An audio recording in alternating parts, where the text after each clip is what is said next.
Hey everyone, I'm so excited. Today I'm going to show you how you can save between $100 to $500 every single month on your mortgage payment. And I've got the amazing James Looney here from Process Mortgage. I always want to call him James Looney, not because he's loony, but that's how it's spelled. So how do we remember that it's Looney? All right, Chantel, that's the easiest way to remember it is if you need a loan, you need a loanee. So it is loanee. I love that. I'm going to share my screen real quick because I want you guys to kind of see exactly what we're talking about here and how we're going to do it. So we're going to save between $100 and $600 a month. And we're talking about how if you have a mortgage on your house, you might also have to get private mortgage insurance, PMI. So first, I want you to explain what it's all about, why you need it, and how to get rid of it. That's right. Go ahead, James. All right. So first and foremost, what is PMI? PMI is also known as private mortgage insurance. And what that is it's a special insurance that goes onto your loan that covers the lender in case there's a default. Usually you will only see this on a conventional loan where you are not putting 20% or more as a down payment. So for example, let me translate. If you were going to buy a house that was worth $300,000, you probably wouldn't have to be required to put down the PMI of if you had 60,000 just sitting in your bank, that 60,000 is 20%. So, but a lot of people don't have $60,000 to put down. Maybe they only had $5,000 to put down. Now you are going to be required to put it down. So let's talk about right. How much is the PMI and how does the bank even determine how much PMI? Like some people are paying more, some people are paying less. So let's talk about that. Yeah. So your PMI can be anywhere from 0.5% to possibly even 2% of your loan amount. And then that's divided by 12. So it's a per month annually. And the bank is going to determine that by a couple of different factors. They're going to look at credit scores. They're going to look at debt to income ratio of the borrower. They're going to look at how many borrowers are on a loan. They're going to look at property type, occupancy. So whether it's a primary residence versus an investment property or a second home. They're going to look at the property type again. So whether it's a single family house or a condo, all of those things go into calculation because the lender is looking at risk.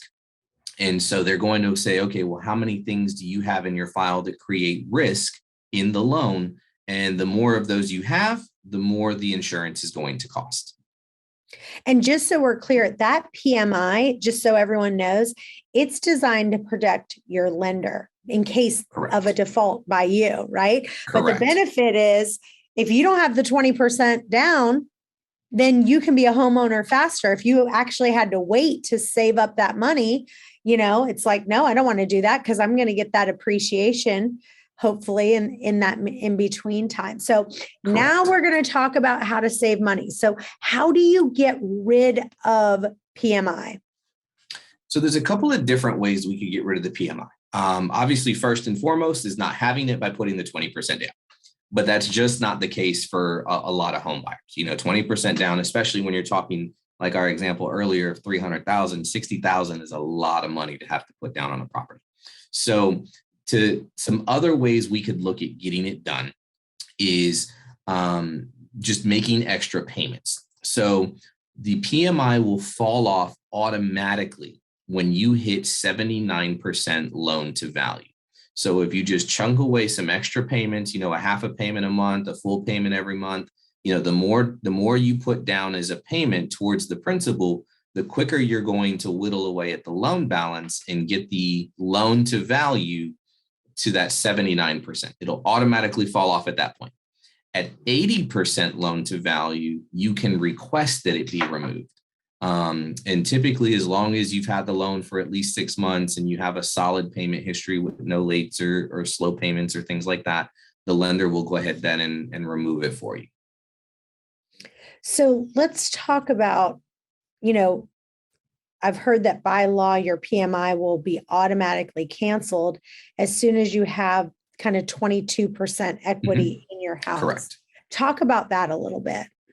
So, yeah. So what we're looking at is when that's what we were just saying a minute ago. So when you make extra payments on the loan, or not even extra payments, just extra payments will get you there quicker. But when you have a loan to value based on your purchase, where you now have 22% equity or that 78% equity position, the PMI will automatically fall off. The lender is required by law to automatically remove it once you hit that point. So the quicker you can hit that point, the quicker the PMI will fall off. Let's talk about an example of $100,000. Okay. So let's say that somebody bought the house for $100,000 and they only put $5,000 down. So they've got their monthly PMI in there.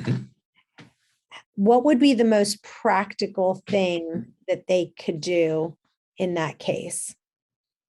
So there in this scenario, they can just make additional payments to get that loan balance down to 78,000. So they have 22% equity. So this is just the first way to get it removed is getting, making payments to where you get to that 78% mark. So you have 22% equity, and then it'll automatically fall off at that point. Okay, so now let's talk about asking for a new appraisal for your house. And because right now home prices are rising like crazy, just Absolutely. by them not making any payments at all, this could be a really good solution. So let's talk about that. So the other thing you can do is exactly right, Chantel, as property values increase, you can get to that 22% equity as well. So if you've noticed that there's been for sale signs going up in your neighborhood and you're kind of tracking what's going on, and you notice, hey, I paid $100,000 for my house, but the house across the street just sold for $120,000. Well, there's a good indication that then the property value in your neighborhood has gone up. So what you can do is you can reach out to the lender, and you can ask them to have a new appraisal done on your property. You typically have to be in the property for 6 months. And again, you have to have a clean payment history, so no late payments on the mortgage. And they will send an appraiser out to do a reappraisal on the property. They're typically going to charge you for this. It's going to be anywhere from $500 to $700, depending on the market and the part of town you're in.